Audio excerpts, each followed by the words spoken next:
Hey everyone, welcome back to the channel. Today's story is one that starts quietly, almost invisibly, the way so many lives do when no one is really looking. And it ends with a moment so shocking that it changed an entire company, a powerful man, and one woman's future forever. Every morning, at exactly 5:12 a.m., before the city fully woke up, before the elevators hummed and the coffee machines started screaming for attention, a woman named Lily slipped through the glass doors of the North Bridge Tower. The building was 50 floors of steel, money, and ambition, home to one of the most powerful tech companies in the country. Lily never looked up at the logo shining above the entrance. She kept her eyes down, badge clipped to her faded jacket, steps quiet, practiced, invisible. She was a cleaner, not the kind people noticed, not the kind people greeted. She emptied bins filled with half-written ideas, wiped fingerprints off glass walls where million-dollar decisions were made, and mopped floors so shiny they reflected people who never once reflected on her. Lily worked the early shift because it paid 50 cents more an hour, and because it allowed her to be home by noon.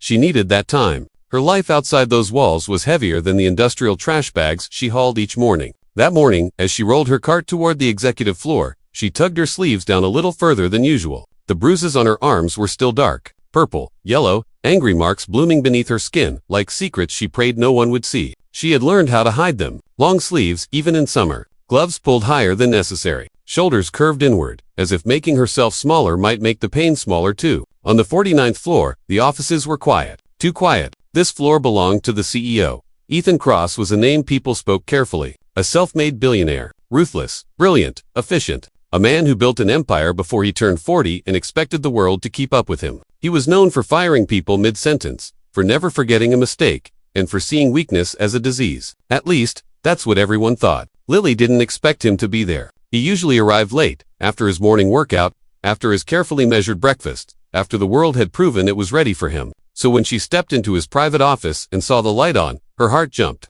She froze for a second, then reminded herself of the rules. Cleaners didn't exist unless spoken to. She lowered her gaze and quietly pushed her cart inside. Ethan was standing by the window, phone pressed to his ear, city stretching endlessly beneath him. He was mid-sentence, voice sharp, when he turned slightly and saw movement behind the glass wall. "Fix it," he snapped into the phone. "I don't care how, just make it disappear."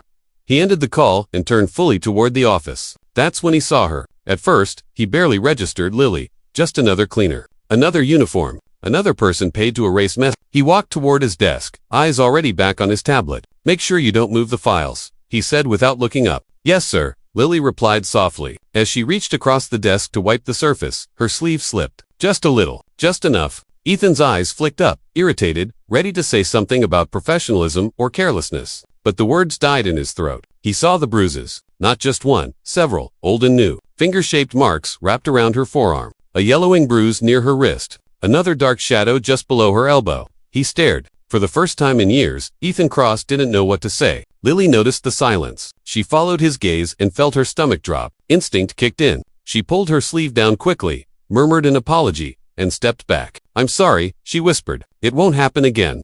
She waited for anger, for dismissal, for a complaint filed with her supervisor. Instead, she got silence. Ethan was still staring at her arm, his mind racing somewhere far from quarterly reports and hostile takeovers. Something old and unwanted clawed its way up from the back of his memory. A kitchen from decades ago, a crash, a woman crying, bruises hidden under cardigans. His mother. He shook his head slightly, as if trying to dislodge the thought. "You're hurt," he said finally. The words sounded strange coming from his mouth. Lily stiffened. "I'm fine, sir. That's not what I asked." She swallowed. Cleaners didn't explain themselves to CEOs. She looked toward the door, calculating how fast she could finish and leave. "I said I'm fine," she repeated, a little firmer now. Ethan stepped closer, not threatening, but purposeful. "Those aren't from a fall." Her heart pounded. "Please," she said quietly, "I just want to do my job."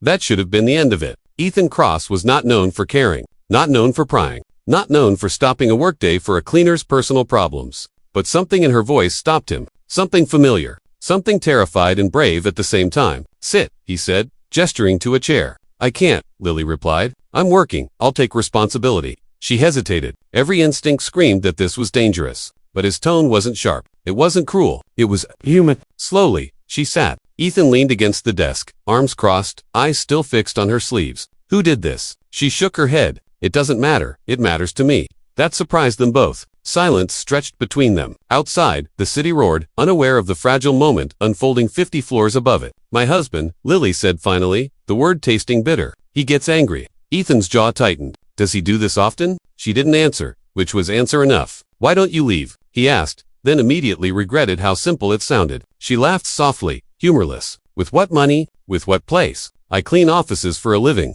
I have a son. He's 6. I can't just leave. The room felt smaller. Ethan straightened, something hard settling in his chest. He had fired people for less serious reasons without losing sleep. But this was different. Does your supervisor know? He asked. Her eyes widened in panic. Please don't tell anyone. If I lose this job, you won't, he said sharply. She looked up at him then, really looked, and for the first time, she saw not a billionaire, not a tyrant, but a man fighting something inside himself. Finish your shift, Ethan said after a moment. Then go home. She stood quickly. Thank you, sir. As she turned to leave, he added, what's your name? She paused. Lily, he repeated quietly. After she left, Ethan didn't move. He stood there, staring at the empty space she'd occupied, heart pounding like it hadn't in years. That day, nothing else mattered. Meetings blurred. Emails went unanswered. His board noticed. His assistant noticed. Everyone noticed that something was wrong. By noon, Ethan had made a decision. He called HR. Not to fire anyone, to change everything. The next morning, Lily arrived to find security waiting for her. Her blood ran cold. She thought of her son, of rent, of bruises she couldn't afford to hide anymore. Ms. Harris, the guard said politely, the CEO would like to see you. Her knees nearly gave out. She was escorted to a conference room where Ethan sat alone, folders spread out before him. I won't take much of your time, he said as she entered, but I need you to listen. She nodded, gripping her hands together. I had HR review your employment file, he continued, and your pay. Her chest tightened. You're underpaid, he said simply. She blinked. What? You're also working too many hours without benefits. That changes today.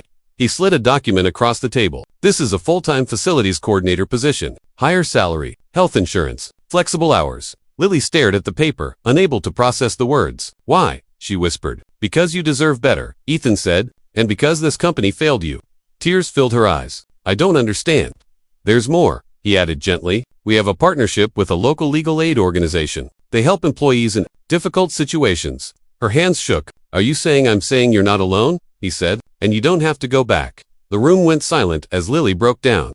Years of fear and exhaustion pouring out in quiet sobs she'd never allowed herself at work. Ethan waited. He didn't rush her. He didn't look away. News spread quickly through the building. The CEO had stopped everything for a cleaner. Policies were changing. Support programs were announced. Mandatory training. Zero tolerance clauses. People were shocked. Some were angry. Some were inspired. But no one forgot. Months later, Lily walked through those same glass doors with her head held high. The bruises were gone. The fear was fading. Her son slept peacefully at night, now safe. And Ethan Cross, he stood in his office one evening, watching the city glow, thinking about how power wasn't just about building empires. Sometimes, it was about noticing the people who cleaned them, and choosing not to look away.